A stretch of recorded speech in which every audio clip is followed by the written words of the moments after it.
നമുക്ക് നാരങ്ങ അച്ചാർ ഇട്ടാലോ? ഈ അരിഞ്ഞു വെച്ച നാരങ്ങ നമ്മളൊരു ചട്ടിയിലാക്കി ഉപ്പുപാറിലിട്ട് നന്നായിട്ട് തിളപ്പിക്കുക. എന്നിട്ട് മാറ്റി വയ്ക്കുക. ഇതിങ്ങനെ എന്നിട്ട് വൈകിട്ടാകുമ്പം വീണ്ടും തിളപ്പിക്കണം. പിറ്റേന്ന് രാവിലെ വീണ്ടും തിളപ്പിക്കണം. ഈ പ്രോസസ്സ് ഇങ്ങനെ ഒരു 6-7 ദിവസം തുടരണം. ചെറു തീയിലായിരിക്കണം തിളപ്പിക്കേണ്ടത്. തിളപ്പിക്കുമ്പോൾ ആദ്യം കുറേ നന്നായിട്ട് വെള്ളം വരും, പിന്നെ അത് മെല്ലെ മെല്ലെ വറ്റി വരും.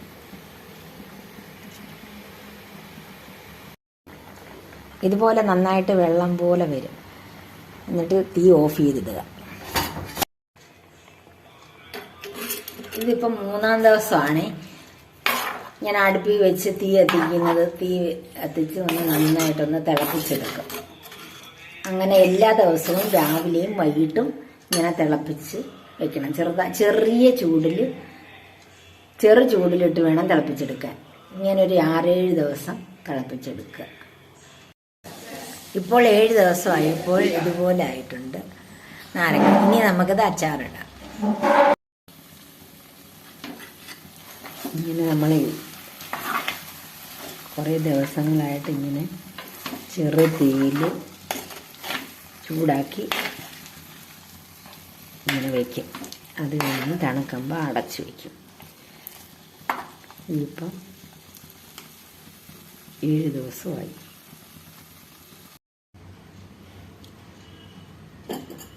നമ്മൾക്കപ്പോൾ അച്ചാറിടാൻ തുടങ്ങാം. ഇതിനായിട്ട് ഞാൻ വെളിച്ചെണ്ണയാണ് എടുക്കുന്നത്. വെളിച്ചെണ്ണ ഒഴിക്കുക.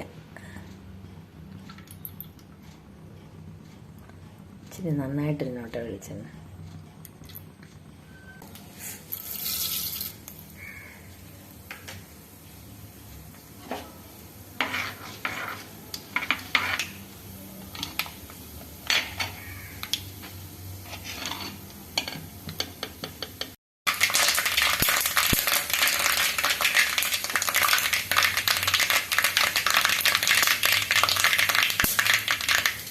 കടുക് പൊട്ടി കഴിയുമ്പോൾ നമുക്ക് വെളുത്തുള്ളിയും ഇഞ്ചിയും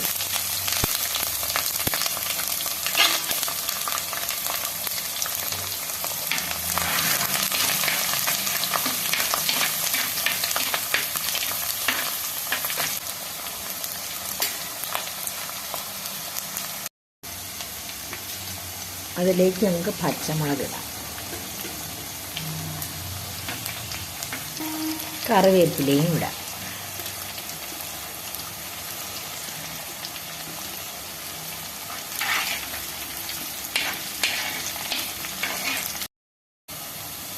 ഇഞ്ചിയും വെളുത്തുള്ളിയൊക്കെ കുറച്ച് നിറം മാറി തുടങ്ങി. അപ്പോൾ ഇനി നമുക്ക് തീ ഓഫ് ചെയ്തിട്ട് പൊടികളിടാം. 2 സ്പൂൺ മുളക് പൊടി ഇടുന്നു. അല്ല,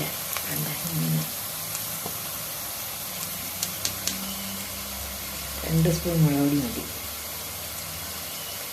പിന്നെ ഉലുവാപ്പൊടി കുറച്ച്, ഒരു 1/4 ടീസ്പൂൺ ഉലുവാപ്പൊടി, ഒരു 1/4 ടീസ്പൂൺ മഞ്ഞൾപ്പൊടി. ഇപ്പോഴും തിളയുണ്ട്.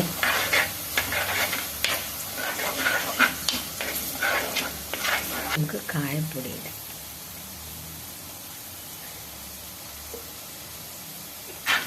ഇപ്പോഴും തീ ഓഫാണ്.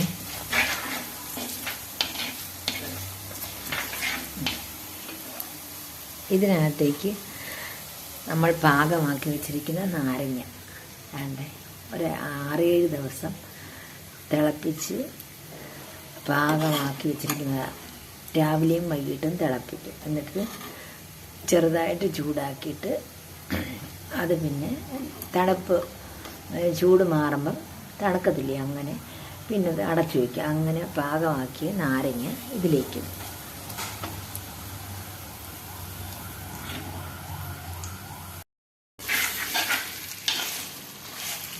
ഇതിനെ നന്നായിട്ട് യോജിപ്പിച്ച് ചേർക്കുക.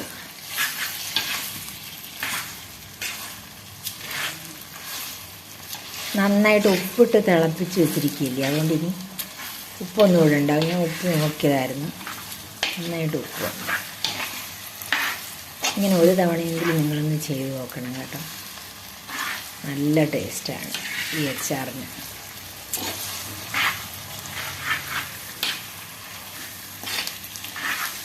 അതിനകത്തേക്ക് കുറച്ച് ശർക്കരയാണ് ചേർക്കുന്നത്, ശർക്കരയുടെ പൊടി.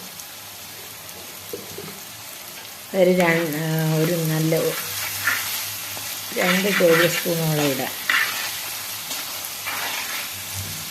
ഇതെല്ലാം കൂടെ കിടന്നൊന്ന് മിക്സ് ആവണം.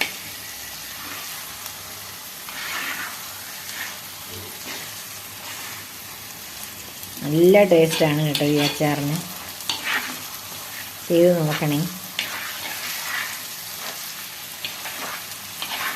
ഇത് നമുക്ക് വേണമെങ്കിൽ ഇന്ന് തന്നെ ഉപയോഗിക്കാം.